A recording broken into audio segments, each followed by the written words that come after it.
Thank you again for being here. My name is Jen Krava. I'm the Director of Learning Grants and Research here at Forecast. I've been here for, I think LinkedIn said that this is my 9-year anniversary. I manage all of our grant programs, both grants that we give out and grants that we receive, projects that are funded by grants. And then I also manage any research that we do as part of our Change Lab, which is where we look at public art across the country and work to break down barriers, and really work to break the status quo of how public art has run in the past, many years, and create more opportunities for folks who have not been a part of that process. Sorry, here we go. So I'll talk a little bit about Forecast tonight, and then we'll talk about how we define public art so that when you're thinking about what you're going to apply with, you know if it fits within that. We'll talk about general eligibility for artists. We'll talk about the grant, like all 4 of the grants that we have. We'll do a quick overview of those and talk through the application. And then I'll share just a few grant writing tips and some ways that we can support you as you're developing your grant application.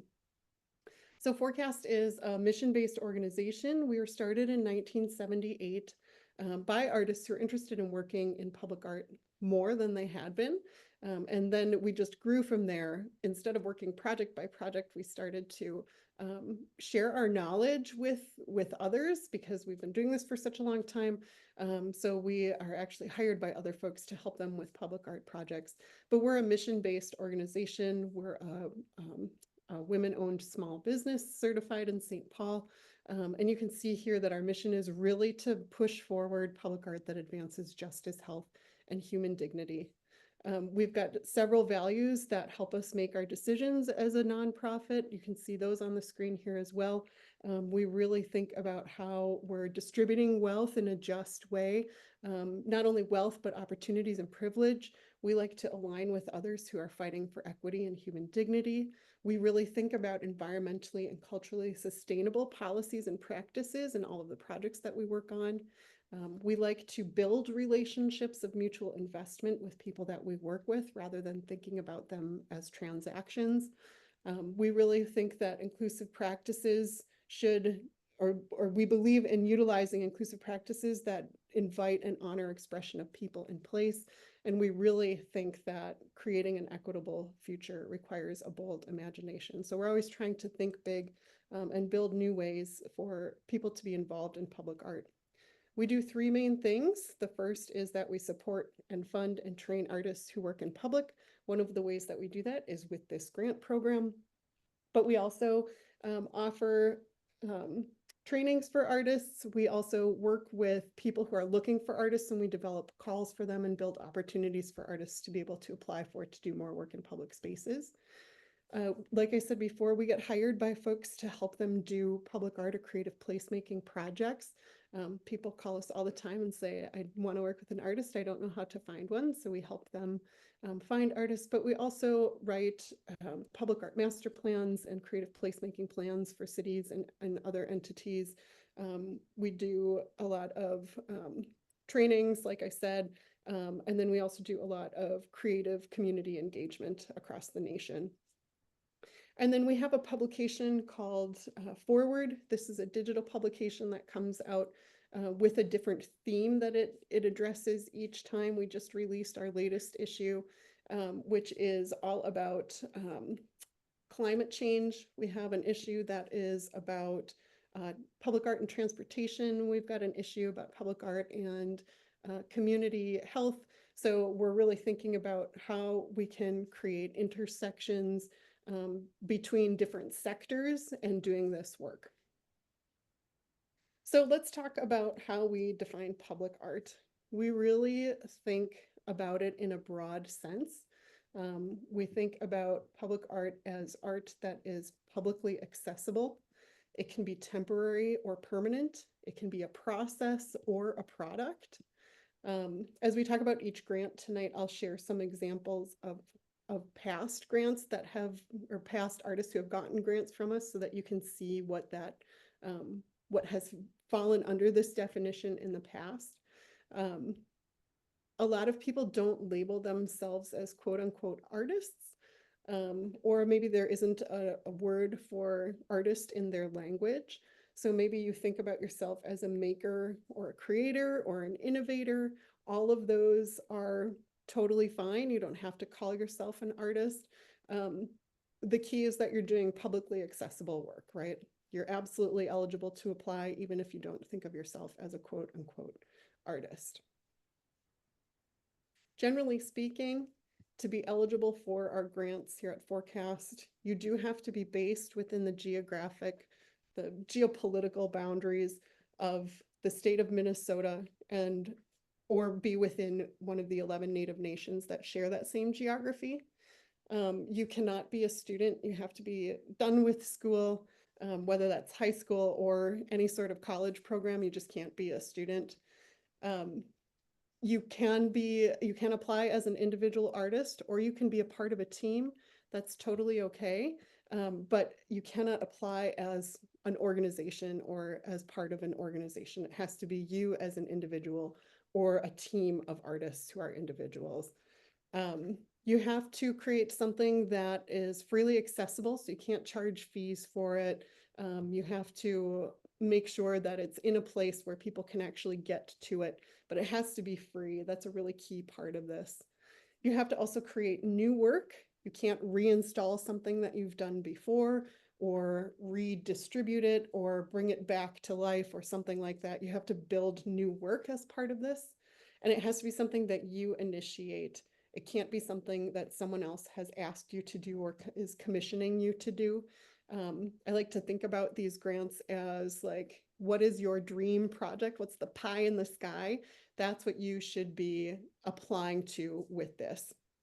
You can only fill out one grant application per year. So that would either be a project grant or a research and development grant. It can't be both. We'll talk about that a little bit in a little bit. Because we are a nonprofit, there are certain things that we cannot and will not fund. For example, we can't fund works that are religious in nature or contain religious content. We cannot fund works that support a candidate for political office or do any sort of political lobbying. We can't support works that are illegal or break the law. We don't really want to fund unpermitted works because there's a level of safety that comes with that, that we need to make sure that things that we're funding are safe for the public. And we also cannot or will not fund works that contain pornography. All of these come from us being a nonprofit, but our grants are funded by the Jerome and McKnight Foundations. And so we follow their guidelines as well about what they fund and what they cannot fund. As I said before, our mission is to move forward public art that advances justice, health, and human dignity. Our grant program is a really essential part of our mission, and we are committed to funding a diverse group of artists who are working in a range of public art practices and media. We place particular emphasis on supporting and amplifying the artistic work of artists of color, female artists, LGBTQIA artists, immigrant artists, artists from rural communities, as well as non-traditional public artists. It's our value that our applicants, panelists, and grantees reflect the racial, cultural, gender, artistic, and geographic diversity of our state and the stories and perspectives of the artists and communities that we serve. Artists of color are strongly encouraged to apply. So our grants are open now. We offer 4 grants to artists. All grants have the same due date, and they're all due at 11:59 p.m. on Sunday, October 27th. As I said, that is a Sunday. Our office is not open on Saturdays or Sundays, so I would highly recommend starting your application early to avoid any sort of technical glitches that might arise.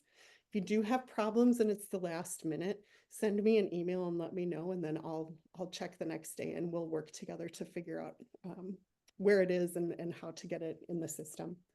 All of our applications will be through submittable.com.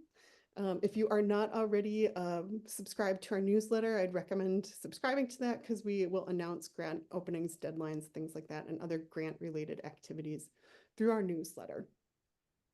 As you can see here, we offer 2 grants for mid-career artists. Those are funded by the McKnight Foundation. We offer 2 grants for early career artists. Those are funded by the Jerome Foundation. We'll talk about each one of these in more detail, but I think it's important that we talk about how we define those different careers, because it can be variable. So since we are generously funded by the Jerome Foundation for our early career grants, we utilize their definition.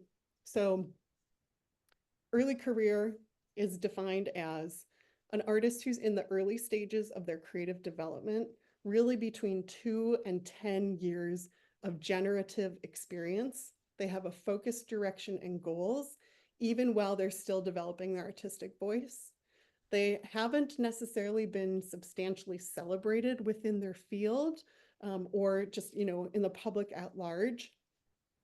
They are vocational, which means that they do this as like a profession, right? It's not necessarily an academic artist or someone who just does it as a hobby.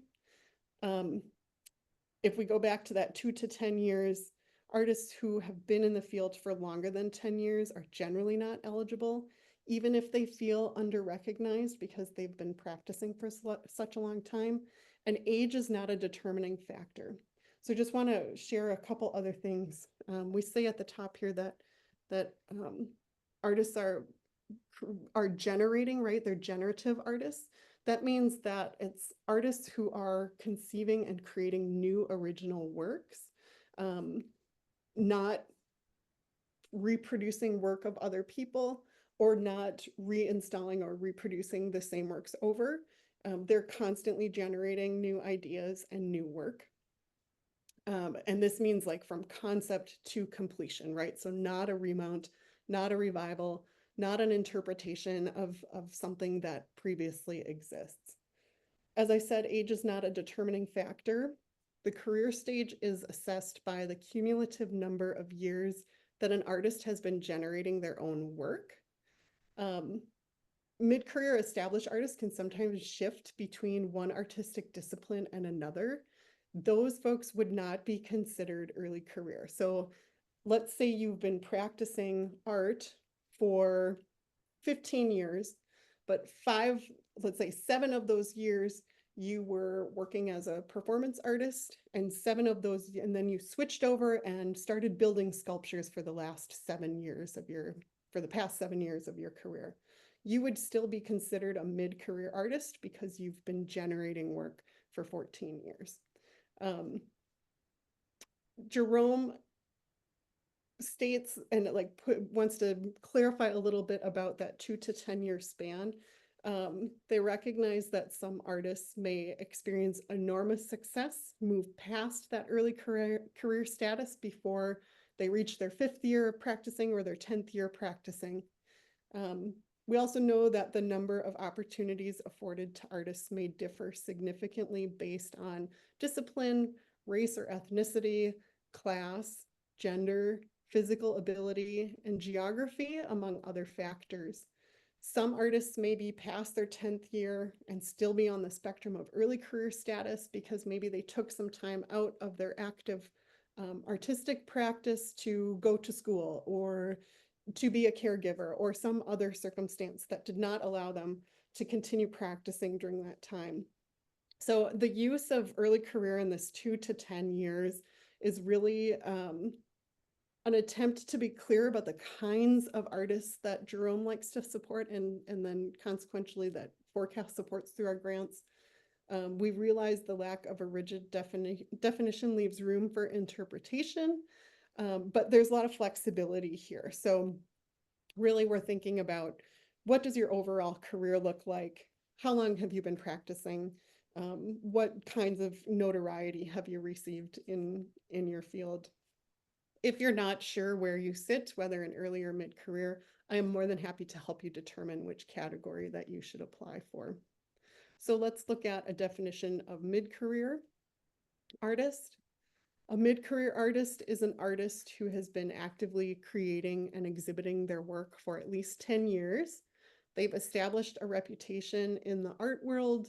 They have a larger body of work. They might exhibit their work regionally or nationally or internationally. Mid-career artists may also have received some kind of recognition from the art world, like public presentations, magazine publications, online commentary, industry acknowledgement, things like that. Other criteria for mid-career artists include having numerous solo art shows and collectors both nationally and internationally. Again, here age is not a determining factor. It's really about how long you've been practicing and how robust your practice has been. Um, as I said before, a mid-career artist who shifts from one artistic discipline to another would still be considered mid-career. So if you've been a writer for 10 years and then you suddenly start doing performance art in public spaces, you would still be considered a mid-career artist, even though you've been practicing public art for a shorter amount of time. Let's take a look at the grants that we offer. So our mid-career project grants, these are 4 projects. So we give out 5 of these. Each one is $10,000 for artists who are based in Minnesota or the Native nations that share the same geography to create new public artwork.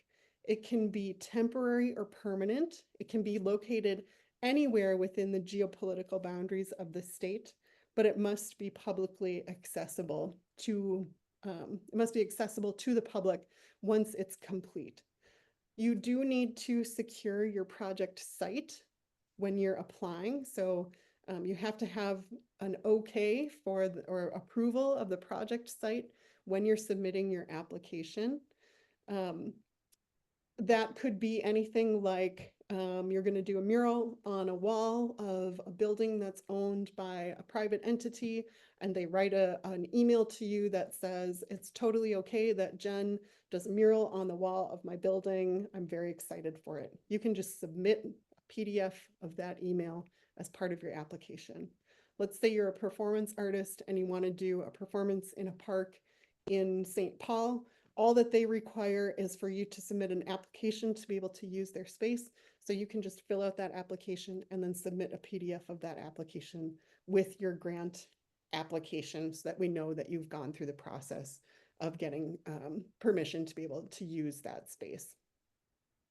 Projects can be supported by public or nonprofit agencies or through in-kind sources. So you can get other funding beyond the $10,000 to help with your project. However, it can't be a private commission. Like I said before, it needs to be something that you're initiating and instigating. And you have to show that you can do the project for the $10,000 of the grant that we are giving to you.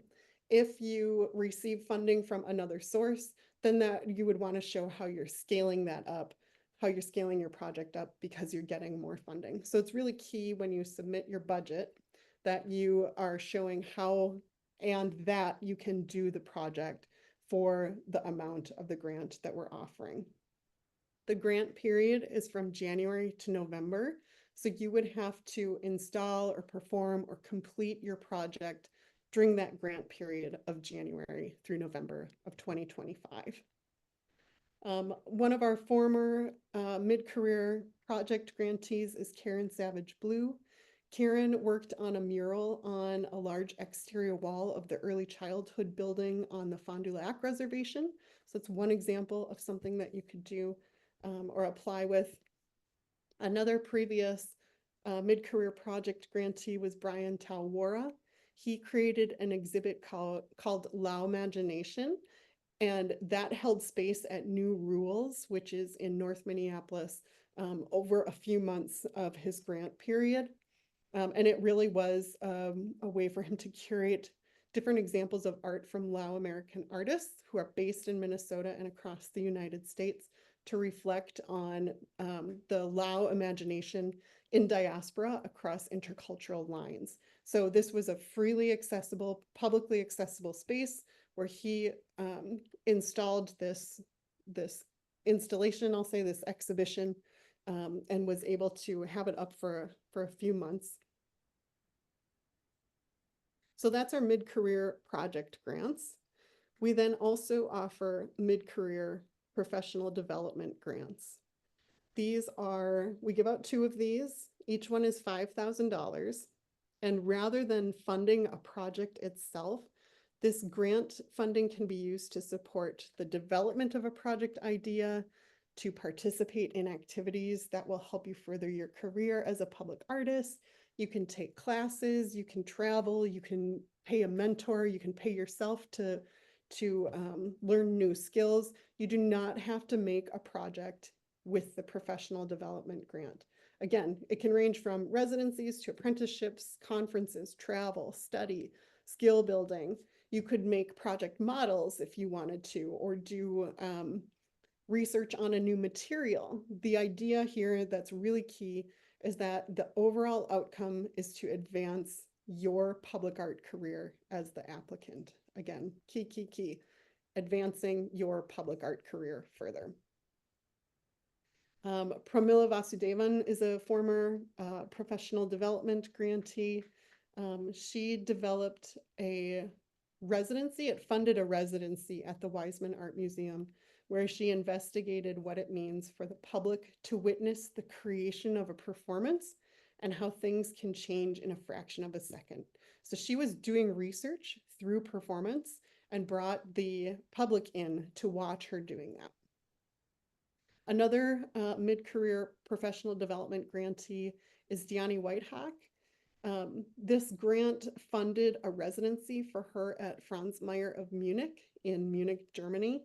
Franz Mayer of Munich is a glass manufacturer.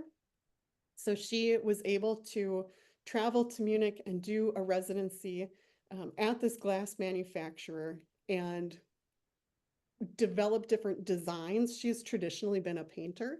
So this was her first time working with glass materials. So she was able to spend and dedicate time working with a new material, figuring out how to scale her work up, how to make it 3D, how her past work could translate into a glass mosaic. And it was clear to the jury how that research and that skill building would change and enhance the trajectory of her public art career because she was exploring a new medium. So those are our 2 mid-career grants. We've got the project grants, the professional development grants.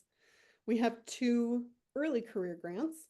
One is a project grant. We give out 2 of these. Each one is $8,000.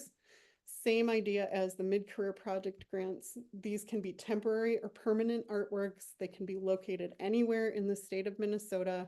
You have to secure your project site by the application deadline. And again, it can be supported by other sources, but you have to show how and that you can do the project that you are proposing for the $8,000 of the grant that we offer. Again, you cannot apply with a commission, someone who's commissioning you to do something. This needs to be an idea that you are initiating and something that you're really interested in doing. The projects would need to be installed or performed or completed in the grant period of January to November of 2025. Mary Villiard is a former early career project grantee. She received a project grant to paint creative crosswalks in the hillside neighborhood of Duluth that incorporate Indigenous stories, values, or histories into the crosswalks. She held paint parties with community members who painted the crosswalks with her. Another former early career project grantee is Kajua Melissa Vang.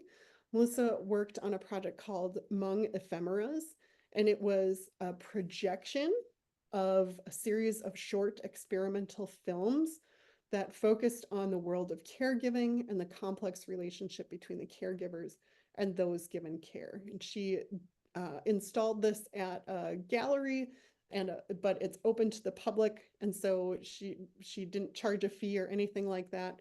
It was free for people to come in and see these projections that she had created. So that's our early career project grant. 2 of those, $8,000 each, a project that needs to be completed somewhere within the state of Minnesota between January and November of 2025. And then our final grant is an early career research and development grant. We give out 4 of these. Each one is $2,500. This grant supports early career artists in public art related research and development, or with the planning phase of freely accessible public art installation or activity within the state. Activities could range from research to planning, community dialogues, site or budget development for a project that you've been thinking about, model building.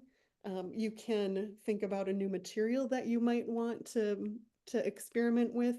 You may have a list of 5 different things that you have been wanting to read that are related to a project that you want to work on and you haven't had time. You could pay yourself to read those materials and do that kind of research. Again, really important here.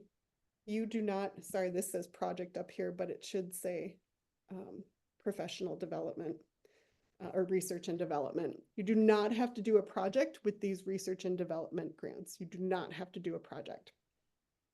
You could use it to develop a proposal for another public art project that you might be working on, but you can't use that for a private commission. It could be, maybe you've seen a call for art for a city somewhere in the country. You really want to develop an application for that. You could utilize this early career research and development grant to help you build that application and try and get that public project. Again, it says project up here, but it should say professional development.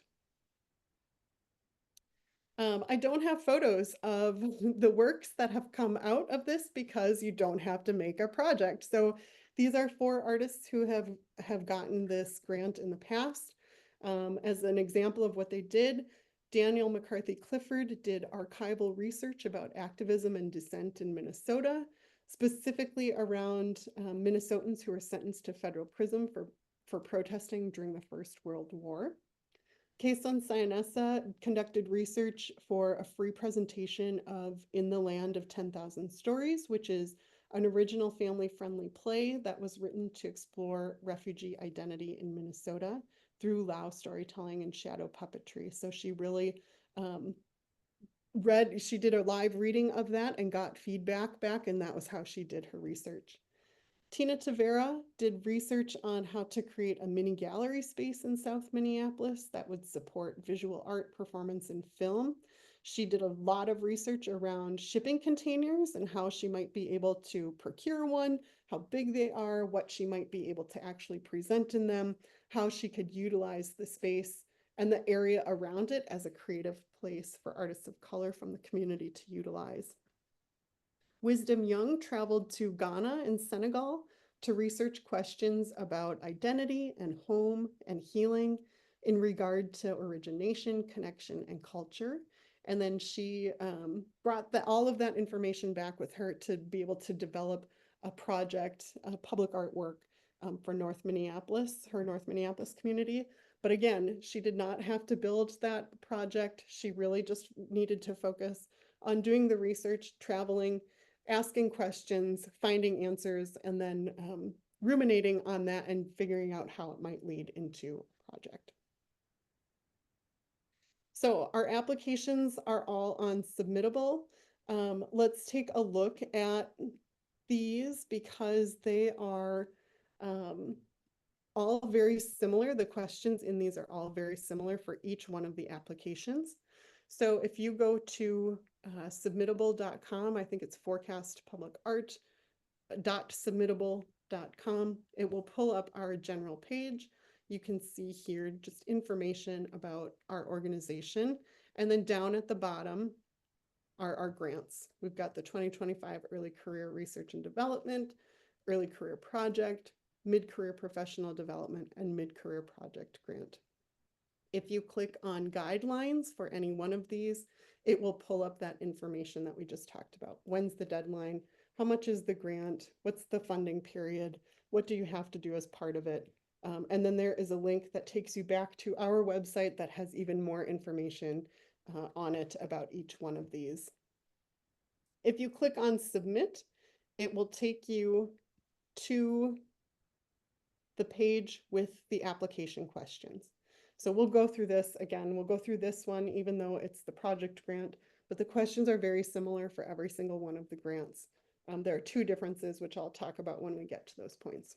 So each one will ask you for your name and your pronouns. if you're applying as a team or with other artists, adding their names in here, how we can get in touch with you. We need to make sure that you're based in Minnesota, so we ask you for your address and your zip code. And then we ask you for the title of your application. This is a short thing that sort of summarizes what it is that you're doing, a really quick title for it. The next question is the project overview. This is a 75-word short description that summarizes what your project is about. This will be used by the selection panel and for public announcements. If you're awarded funding, this will be used on our website and in press releases and our newsletter, that sort of things. The project proposal is where you expand on that. So this is 500 words. We're really wanting to know here, what is your idea? How are you going to do it, right? So what's the topic that you're thinking about? What's your project related to that topic? How are you going to make this project happen? It's sometimes a great idea to include a timeline and say, January, I'm going to do this, February, March, all through the grant months of January through November, so that the jury can see what it is that you're planning to do and how you're planning to do it.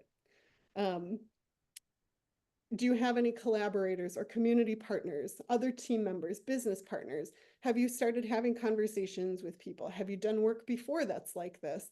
What is it that you are trying to do? How can you make the like idea of your project very clear, and the process by which you're going to make that project happen also very clear? If you're applying for a professional development or research and development plan, again, it's like, what is your idea? How do you want to build your skills? And then what are the activities and tasks that you're going to undertake during those grant months, so that the jury understands how you're going to meet that goal and accomplish that goal? Next is a question about the benefit to the community. So here we ask you to define community for yourself and your proposal, your application. Community can be defined in multiple different ways. It could be related to a certain profession that you're in, or a certain kind of artwork that you do. Community could be geographically based. It could be based on a certain identity, a certain element of your identity. There's a lot of different ways that we can describe community. So we're asking here for you to define that within your application. And then what part of you connects to that community that you're defining, and where you're making the project, right? So how are you connected to that community? How is that then related to the application and the proposal that you're submitting? And then how would you getting this grant benefit the community that you are defining? That can be a really hard thing to answer if you're applying for a research and development grant or a professional development grant, because it's really based on you developing your skills. In those instances, do your best. It might be clear what community means. You might be doing research as an early career, as part of an early career research and development grant, and you are researching a new material that you've never worked with before. And because you're doing that, other artists who are working in these materials will have new information that you can share, which will then help them move their careers forward as well, right? You might take a class where you're learning how to facilitate conversations around a certain topic. By you doing that, you can then bring those skills to your community and help facilitate conversations in a way that hasn't happened before, and B, share the knowledge that you've learned with those community members so that they can benefit from it as well. If you have questions about that, let me know. I'm happy to help you brainstorm through that. The next question is about diversity of lived experience and perspective. As I read the equity commitment that we have, we're really interested in funding a diverse group of artists and public art works and practices that reflect the makeup of our state. And so tell us here about your lived experience and how it connects to the project that you are proposing. I had a conversation with an artist who is a poet, and they didn't know how to answer this. And I said, well, tell me about how you got into poetry. And they started talking about how they had dyslexia, and they didn't realize that until a teacher shared that with them. And so I said, well, that's your lived experience, right? You're writing this application to be able to create this new series of poems that you can share with the public. And you wouldn't have been able to get to that if you didn't realize, what your history of writing was, and how you learn and that sort of thing. So think about the things that have helped you get to where you are, and why those things have been important for your career. COVID safety, we're still in the midst of COVID strains. And since these are publicly accessible things that we're asking you to do, we just want to know that you are following the Minnesota State COVID safety plans. So please review those at the link here, and then type I agree so that we know that you are following those as part of your project. Next is mid-career status. So this is where you describe why you think you're a mid-career or why you're an early career artist. You can look at those definitions and talk about how long you've been making artwork, how many exhibitions you have done, any sort of publications or press releases, or any sort of literature that's been written about you. If you've gotten large scale projects before and you want to share that, if you have been working, consistently as an artist over X number of years, you can share how your career has changed and moved forward during those years. This is really for you to share with us why you are considered mid-career or early career. The next question is impact on artist development or career. If you get this grant, how is it going to impact your public art career and your development as a public artist? This one is really important for the professional development grant and the research and development grant, because it's a really big thing that you will be learning and then moving your career forward. So talking about how you getting this grant is going to help move your public art career forward. Then we ask you to upload a resume. This could be a Word document, PDF. Keep it to 2 pages. If you have more than one person on your team, if you're applying with several people, upload a resume for each person. Just put it into one document. We ask that you keep it to 2 pages for each person, but put it all together and then upload it here. Site permission, this is only for project grants. This will not be a question on the early career research and development grant or the mid-career professional development grant. This is what I was talking about earlier. You're doing a mural on the building. The wall owner writes you an email and says you can absolutely do that here. Just attach that email here and upload it. If you're applying to utilize a park, attach that application here. If you're not sure how to get site permission or what that looks like, let me know and I'm happy to help you figure that out. Project budget. Again, this is not one that you have to do for the early career research and development or the mid-career professional development grant. This is only for the project grants. We really want to see how your budget is reflecting what you have written in your grant proposal. So if you say in your proposal, I'm going to hire an assistant, there should be a line in your budget that's paying that assistant. If you say I'm going to facilitate community conversations and I'm going to provide food at those conversations, there should be a line in your budget for food for those conversations. You should pay yourself for anything that you're doing. Think about like documentation. Do you want someone to take photos for you or record something, do graphic recording? Do you need someone, or do you need a new piece of equipment that's going to help you do this? All of that should be, anything that you talk about in your application proposal should also be in your budget. And then we ask for work samples. I'm not going to go through all of the different ways that you can convert those, but you can submit photos, you can submit sound or video, writing, you can submit all of that stuff, but please pay attention to these conversion amounts. And then if you're submitting a video, please only submit the portion that you want the jury to read.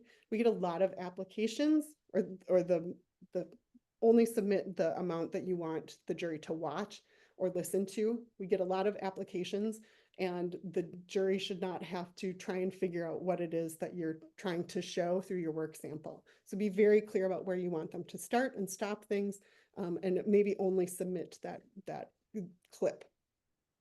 When you upload your images, I'm just gonna do quick, let's see. I'm gonna upload this as my work sample, let's say. Once that's uploaded, there are all of these fields that you can fill out. So I highly recommend filling these things in. So this is group meeting, putting in the year, the medium. What's really important is in this additional information, why you're sharing this work sample, right? So let's say that my application was to facilitate community meetings. This is a photo of a community meeting that I facilitated. I'm going to use the same sort of methodology that I did for this meeting with the meetings that I'm proposing in my application. So be clear about why you're submitting things and use these notes to your advantage, because the jury will read these. You can upload your audio or video or text. And then there's demographic information at the bottom. This is all optional. Our funders ask for us to collect this information, again, optionally, if you want to fill it out or not. It helps us understand who's applying for our grants and how they reflect the makeup of our state. I've got a couple more things that I want to run through quick, and then we'll open it up for questions and answers. Hang on one second. So let's talk about selection criteria. All of these are based on the questions that are in the application. I want to make the selection process as transparent as possible. So we hire an outside jury. No one who works at Forecast makes any decisions about who receives funding. We bring in a jury of outside people to come in, read the applications, and then have conversation and make the decisions. We have local jurors, we have regional jurors, we have national jurors that make up that team of people who are reading applications. And then they score the applications based on these 4 criteria. They have conversations, they might rescore, and then they all come together to make the decisions.